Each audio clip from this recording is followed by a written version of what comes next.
पुस्तक दुर्दम्य भाग 44. वासुकाका जोशी, नारायण बापूजी कानिटकर, दत्तोपंत बेहरे वगैरे बळवंतरावांच्या पक्षांची मंडळी आरोपींच्या पिंजऱ्यात उभी होती. पोलिसांचे हुकूम मोडले असा त्यांच्यावर आरोप होता. त्यांच्या वतीने महादेव चिमणाजी आपटे काम चालवित होते. त्यांनी आत्माराम पंत नुलकरांकडून असे कबूल करून घेतले की आरोपींपैकी कोणासही आपण दगडफेक अगर अन्य प्रकारचा दंगा करताना पाहिलेले नव्हते. टिळक त्यावेळी आतकेळकरांच्या घरात होते हे देखील आपट्यांनी त्यांच्याकडून वदवून घेतले. नुलकरांनी असेही कबूल केले की टाइम्समध्ये छापून आलेली तार आपण स्वतः पोस्टात नेऊन दिली, पण कोणी लिहून दिली हे ते सांगेनात. मग भांडारकरांची उलट तपासणी झाली. सभा सार्वजनिक होती का खाजगी होती या प्रश्नाचे उत्तर देताना त्यांचा फारच घोटाळा उडाला. शेवटी ती सार्वजनिक होती व खाजगीही होती असा त्यांनी खुलासा केला. तेव्हा कोर्टात हशा पिकला. सभेची हकीकत सांगताना ते म्हणाले, हुर्यो शब्द ऐकताच मी भ्यालो व खाली पाहत आत गेलो. हे ऐकून कोर्टात पुन्हा एकदा हशा सळसळला. टाइम्सला पाठवलेल्या तारेसंबंधाने आपट्यांनी विचारले तेव्हा भांबावलेले भांडारकर म्हणाले, ही तार कोणी पाठविली याचं उत्तर मी दिलंच पाहिजे का? आपट्यांनी उत्तर दिले, माझा आग्रह नाही, वाटलं तर सांगू नका. पण भांडारकरांनी उत्तर द्यायचे टाळले. यावरूनच लोक जे समजायचे ते समजले. भांडारकरांनी पुढे सांगितले की खटला व्हावा अशी मात्र आपली इच्छा नव्हती आणि पोलिसांना तसे आपण सांगितले होते. पण प्रत्यक्षात खटला झाला होता. त्यामुळे टिळक पक्षीयांच्या मनात एक प्रकारचा आकस निर्माण झाला होता. दोन्ही पक्षांच्या मनातला हा आकस यापुढे कारणाकारणाने वाढतच गेला. इतर साक्षीत आरोपींनी प्रत्यक्ष दंगा केला असा पुरावा पुढे आला नाही. त्यामुळे पुरेशा पुराव्याअभावी आरोपींना सोडून देण्यात आले. वासुकाका पुन्हा आपले नाना उद्योग करायला मोकळे झाले. सभा उधळली आणि खटला संपला तरी वर्तमानपत्रात वाद चालूच होता. सुधारकात आगरकरांनी स्पष्ट लिहिले की टिळक सभेत आले नसते तर दंगा न होता. बळवंतरावांनी उत्तर दिले की दंग्याच्या वेळी सर्व काळ टिळक सुधारक मंडळींच्या नजरेखाली असता. जर त्यांच्यावर असे आरोप तर ते त्यांच्या नजरेआड असते किंवा टिळक उठून बाहेर गेल्याने दंगा थांबला असता तर त्यांनी काय म्हटले असते हे दिसतेच आहे. असल्या वादात आपण कधीच हार खात नाही हे बळवंतरावांनी पुन्हा दाखवून दिले. पण इतके झाले तरी संमती वयाचा कायदा सरकारने पास केला. तात्पुरती तरी सुधारकांची जीत झाली. बळवंतरावांचा पराजय झाला. बळवंतरावांना जन्मभर अशी हारच खायची होती. परंतु दरवेळेला हार खाल्ली की या सूर्याच्या पिल्लाची शक्ती दसपटीने वाढत होती. डेक्कन एज्युकेशन सोसायटी सोडल्यावर बळवंतरावांना आपल्या चरितार्थाची व्यवस्था करणे आवश्यक होते. वर्तमानपत्रे जरी चांगली चालली होती तरी त्यापासून उत्पन्न होत नव्हते. तेव्हा फार वेळ खर्च न करता पोटापुरता पैसा मिळेल असा उद्योग त्यांना शोधून काढायचा होता. ते करण्यात देखील त्यांनी आपली नेहमीची कल्पकता दाखवली आणि वकिलीचा अभ्यास करणाऱ्यांसाठी लॉ क्लास सुरू केला. हा लॉ क्लास सुरुवातीला नारायणपेठेत भटांच्या वाड्यात भरत असे. सकाळी 7 ते 9 अशी क्लासची वेळ होती. या क्लासात बळवंतरावांचे असिस्टंट म्हणून वाकनीस नावाचे गृहस्थ शिकवित असत. क्लासपासून बऱ्यापैकी उत्पन्न मिळू लागले. महिना सुमारे 150 रुपये सुटू लागले. एवढा पैसा बळवंतरावांचा संसारच नव्हे तर इतर उद्योग चालवायला देखील रगड होत असे. बळवंतरावांनी याबरोबरच एक दुसरा उद्योग सुरू केला. त्यांनी मोगलाईत लातूरला एक जिनिंग फॅक्टरी सुरू केली. या उपक्रमासाठी लागणारा पैसा बळवंतरावांच्या जवळ नव्हता. त्यासाठी त्यांना भागीदार घ्यावे लागले. पण तरी देखील स्वतःच्या हिश्श्याचे 5,000 रुपये उभे करायचा प्रश्न होताच. याबाबतीत त्यांचे बडोद्याचे मित्र बापट यांनी त्यांना कर्ज मिळवून देऊन मोठीच मदत केली.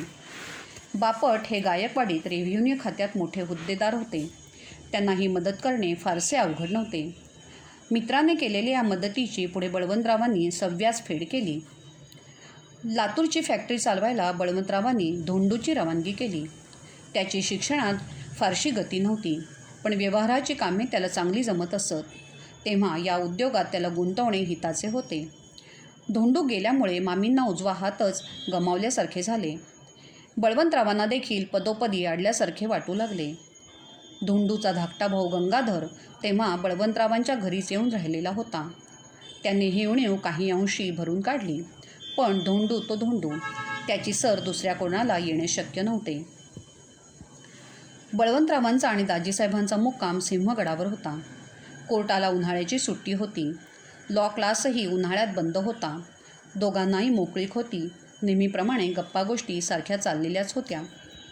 असेच एक दिवशी दुपारच्या जेवणानंतर दोघे बोलत बसलेले असताना दाजीसाहेब म्हणाले, बळवंतराव, या संमती वयाच्या वादात तुमची सरशी झाली हे खरं, पण या कामी तुम्ही ज्या मार्गांचा अवलंब केलात ते अनेकांना अप्रशस्त वाटले. खरं म्हणजे मला देखील ते रुचले नाहीत. आखाड्यात उतरल्यावर अंगाला माती लागली म्हणून तक्रार करण्यात काय अर्थ आहे, बळवंतराव थंडपणे म्हणाले. पण कुस्तीचेही काही नियम असतात ना. कुस्ती खेळताना कोणी नाकाडावर ठोसा मारीत नाही. सुधारक जेव्हा सुधारण्यासाठी परकीय सरकारकडे धावले तेव्हाच त्यांनी धर्मयुद्धाचे नियम मोडले. वयम पंचाधिकं शतम ही वृत्ती ठेवली तरच या देशाची उन्नती होणार आहे. बळवंतरावांचे शब्द ठाशीवाले. ते कसंही असलं तरी भांडारकरांसारख्या विद्वान आणि आदरणीय गृहस्थांना अर्वाच्य शिव्या दिल्या जाव्या हे उचित नाही. दाजीसाहेब त्या आठवणीने देखील अस्वस्थ झाले. भांडारकरांच्या विद्वत्तेबद्दल वाद नाही, पण या प्रकरणात त्यांनी जी वागणूक केली ती खासच आदरणीय नव्हती. आणि एकदा प्रकरण हातघाईर आलं म्हणजे लोकांना विवेक राहत नाही. लोक म्हणजे काही कवायती फौज नव्हे. बळवंतरावांनी आपली बाजू मांडली. तरी हा प्रकार तुम्ही टाळायला हवा होता. दाजीसाहेब अजून अस्वस्थ होते. दाजीसाहेब, मनूचं एक वचन आहे, गुरुं वा बालवृद्धैवा ब्राह्मणं वा बहुश्रुतं आततायिनम आयांतं हन्यदेवा विचारयन. या वचनानुसार मी वागलो. पण या बाबतीत इतक्या अटीतटीला पडायचं कारण काय? ही सुधारणा तुम्हाला नको होती असं थोडंच आहे. ती कायद्यानं व्हायला नको होती, पण तुम्ही म्हणता ती गोष्ट खरी. एक परीनं हा काही मोठासा वादाचा मुद्दा नव्हता, पण खरा वाद वेगळाच होता. पुण्याचं पुढारीपण कुणाच्या हाती असावं हा खरा वादाचा मुद्दा, आणि ते पुढारीपण माझ्याकडे आहे हे निर्विवादपणे मान्य झाल्याशिवाय मला माझं कार्य पुढे चालवता येणार नाही. सध्या तरी लोकमत एवढी एकच शक्ती आपल्याला देशकार्यासाठी उपलब्ध आहे, म्हणून ती शक्ती सर्वस्वी माझ्या मागे असणं आवश्यक आहे. बळवंतरावांनी आपले राजकीय गणित मांडून दाखवले. दाजीसाहेबांनी मान हलवली. इतका सूक्ष्म विचार लोक करीत नाहीत. त्यांना वाटतं की स्वतःला मोठेपण मिळावं म्हणून तुम्ही हे सगळं करता. बळवंतरावांचा चेहरा अतिशय गंभीर झाला. आपले हेतू शुद्ध आहेत असं लोकांना पटवून देणं ही गोष्ट महाकठीण. तुम्ही काही सांगितलं तरी लोक शंका कुशंका काढीत बसणारच. पण आपल्या मनाच्या समाधानासाठी मी असा निश्चय केला आहे की शक्यतो कोणतंही अधिकाराचं अगरमानाचं स्थान स्वतःकडे घ्यायचं नाही. उद्या जरी मला काँग्रेसचा अध्यक्ष करतो असं कोणी म्हटलं तरी मी नको असंच म्हणेन. पण तुम्ही अगदी निकटचे स्नेही म्हणून विचारतो, दाजीसाहेब, तुम्हालाही माझ्या हेतूंबद्दल शंका वाटते? दाजीसाहेबांनी मान हलवली. नाही, माझ्या मनात यत्किंचितही शंका नाही. पण तुम्ही ज्या गोष्टी करता त्यामुळे लोकांच्या मनात मात्र संशय निर्माण होतो. खुद्द गोपाळराव आगरकरांच्या मनात देखील अशी अढी बसली आहे की ती कधी निघेल असं वाटत नाही. आगरकरांचे नाव निघताच बळवंतरावांच्या चेहऱ्याचे सगळे स्नायू वळलेल्या मुठीसारखे अक्रसले. क्षणभर त्यांच्या डोळ्यातून पाणी येते की काय असा भास झाला. सरते शेवटी ते हाताची एक अखूड निर्णायक हालचाल करून म्हणाले, हा विषय आपण इथेच सोडलेला बरा. ते उठले आणि बाहेरच्या पडवीत तोकड्या अस्वस्थ येरझारा घालू लागले.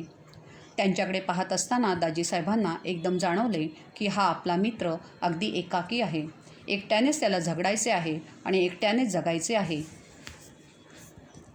पंडिता रमाबाईंच्या प्रकरणात देखील सुधारकांची फजिती झाली. वैधव्य प्राप्त झालेली ही महाराष्ट्रीय बाई जेव्हा पुण्यास आली तेव्हा तिच्या विद्वत्तेने सुधारक मंडळींवर विलक्षण छाप पडली. तिला पाहून रावसाहेब रानड्यांना उपनिषदातील स्त्रियांची आठवण झाली. स्त्रियांच्या विमोचनाच्या व शिक्षणाच्या कार्यात हिचा उपयोग होईल असे त्यांना व इतर सुधारकांना वाटले. त्यांनी जेव्हा पुण्यात आर्य महिला समाज स्थापन केला तेव्हा रानडे, भांडारकर वगैरे मंडळींनी तिला सर्व प्रकारे सहाय्य केले. रमाबाईंच्या कर्तृत्वामुळे बळवंतराव जरी रानड्यांप्रमाणे हुरळून गेले नाहीत तरी त्यांचे तिच्याविषयी प्रतिकूल मत नव्हते. पण ही महत्त्वाकांक्षी बाई जेव्हा इंग्रजी शिकून पुढे विलायतेला गेली आणि तिथे ख्रिस्ती झाली तेव्हा बळवंतरावांचे तिच्याविषयी प्रतिकूल मत झाले. विलायतेहून परत आल्यावर जेव्हा अमेरिकन मिशनऱ्यांच्या पैशांच्या साहाय्याने तिने शारदा सदन नावाची संस्था सुरू केली तेव्हा व्यवहारी बळवंतरावांना तिच्या हेतूविषयी शंका आली. स्त्रियांना बाटविण्यासाठी हा सगळा उद्योग चालला आहे असे त्यांना वाटू लागले. उलट रानडे, भांडारकर वगैरे मंडळी मात्र संस्थेच्या सल्लागार मंडळात सामील झाली. बळवंतरावांनी या संस्थेच्या खऱ्या स्वरूपाबद्दल तपास केला आणि न्यूयॉर्कच्या ख्रिश्चन वकिली या पत्रात आलेला पुढील मजकूर केसरीत प्रसिद्ध केला. शारदा सदनात हल्ली 7 बालविधवा विद्यार्थिनी आहेत. त्यापैकी दोघींनी आपली ख्रिस्ती धर्मावरील प्रीती व्यक्त केली. दररोज रमाबाईंबरोबर त्या प्रार्थनेस येत असतात. आणखीन एक तर आपण आपखुशीने एका मिशनऱ्याकडून शिक्षण घेत असते. यावरून तेथील विद्यार्थिनीस मतस्वातंत्र्य आहे ते अपायकारक नाही व ही संस्था ख्रिस्ती आहे हे स्पष्ट कळून येईल. हा मजकूर प्रसिद्ध होताच रमाबाईंचे बेंड फुटले आणि सगळीकडे एकच खळबळ उडाली. पुढे ही संस्था ख्रिस्ती धर्माच्या प्रसारासाठी काढलेली आहे हे अगदी स्पष्ट झाले आणि रानड्यांना व भांडारकरांना तिच्यातून आपले अंग काढून घ्यावे लागले. रानडे पक्षातील मंडळी कर्तव्यशून्यच नव्हे तर बावळटही आहेत असे लोकांचे मत होऊ लागले. या वादात बळवंतरावांची व वासुदेवराव केळकरांची फाटाफूट झाली. केळकरांना रमाबाईंविषयी एकंदरीत सहानुभूती होती. ती मराठा पत्रातून ते व्यक्त करीत असत. या उलट केसरीतून रमाबाईंवर जोरदार हल्ले चालू होते. केसरी व मराठा या संयुक्त मालकीच्या वर्तमानपत्रात अशी परस्पर विरोधी मते व्यक्त होऊ लागल्यावर केळकर व बळवंतराव यांनी फारकत करून घेणे अपरिहार्यच होते. या फारकतीत केसरी व मराठा ही पत्रे व 7,000 रुपयांचे कर्ज बळवंतरावांकडे आणि आर्यभूषण छापखाना 14,000 रुपयांच्या कर्जासहित केळकर व हरिपंत गोखले यांच्याकडे गेला. छापखान्यातून फायदा होण्याची शक्यता अधिक होती, पण बळवंतरावांना पैसे कमवायचे नव्हते. त्यांना लोकजागृतीचे कार्य करायचे होते. तेव्हा त्यांनी सदा नुकसानीतच चालणारी वर्तमानपत्रे आपल्याकडे घेतली. अशा रीतीने 1891च्या सप्टेंबर महिन्यात बळवंतराव हे केसरी व मराठा या पत्रांचे एकमेव मालक व संपादक झाले. अर्थात ही फारकत केव्हा ना केव्हा होणे अपरिहार्यच होते, कारण केळकर व बळवंतराव यांचे स्वभाव व उद्दिष्टे अगदी भिन्न होती. बळवंतराव उग्र प्रकृतीचे आणि व्रतस्थपणे देशकार्य करणारे होते. आपल्या कार्यासाठी मोठाले धोके पत्करायची त्यांची तयारी होती. या उलट केळकरांना सार्वजनिक कार्यात रस नव्हता. त्यांना हौस होती ती साहित्याची आणि विशेषतः नाटकांची. शेक्सपियरच्या एका नाटकावरून त्यांनी त्राटिका नाटक तयार केले होते. त्यांची बैठक बहुधा शाहूनगरवासी नाटक मंडळींच्या बिराडीच असे. इतक्या भिन्न प्रवृत्तीच्या माणसांचे एकमेकांशी दीर्घकाळ पटणे अशक्यच होते. त्यांची फारकत इतक्या लवकर झाली हे अनेक दृष्टींनी उत्तमच झाले.